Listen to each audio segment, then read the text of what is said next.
In our previous video, we discussed what self-confidence is and its importance in the workplace.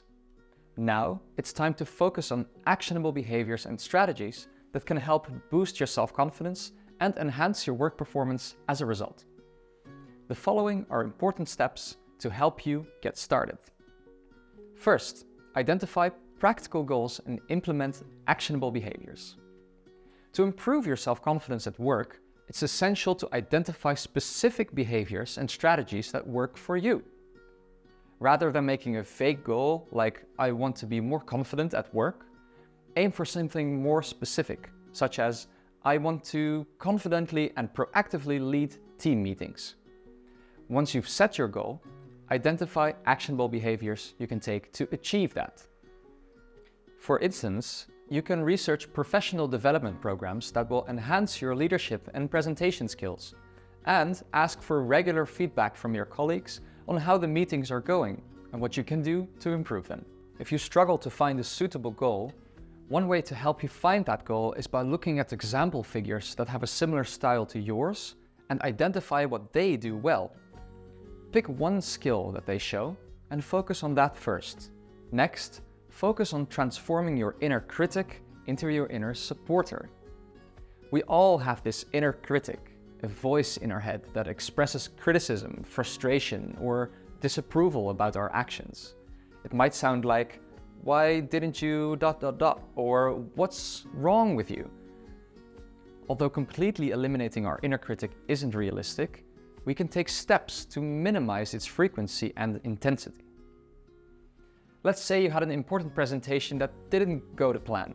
You fumbled over your words, you forgot some points, and you felt embarrassed after. For most people, this experience is a breeding ground for your inner critic. It's difficult to drown out those thoughts just by trying to not think of them, right? This leads to the famous pink elephant paradox, which illustrates that trying to suppress a thought is likely to make it more intrusive, often leading you to focus more on negativity. Instead, it helps you to bring your attention to the positive, so the negative is proportionately less significant in your mind.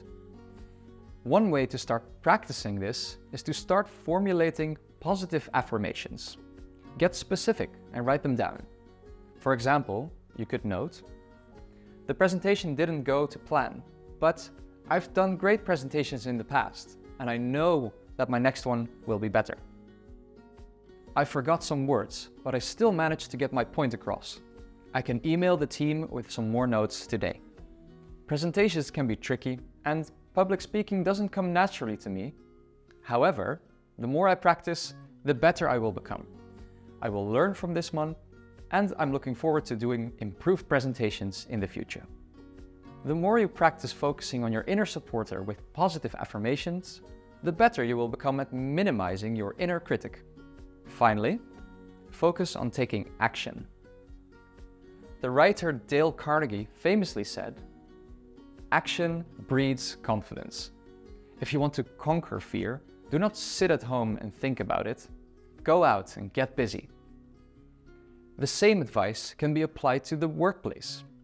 When you procrastinate or avoid tasks or projects, you often grow in fear. You may find yourself thinking, "I'm no good at that type of work, I'll never get there."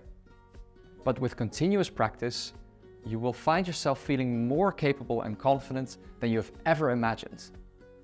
If you need help, don't be afraid to ask your coworkers who may have more experience and skills in that area. Although you may initially feel vulnerable, asking for help is a positive sign of self-awareness and shows a willingness to learn.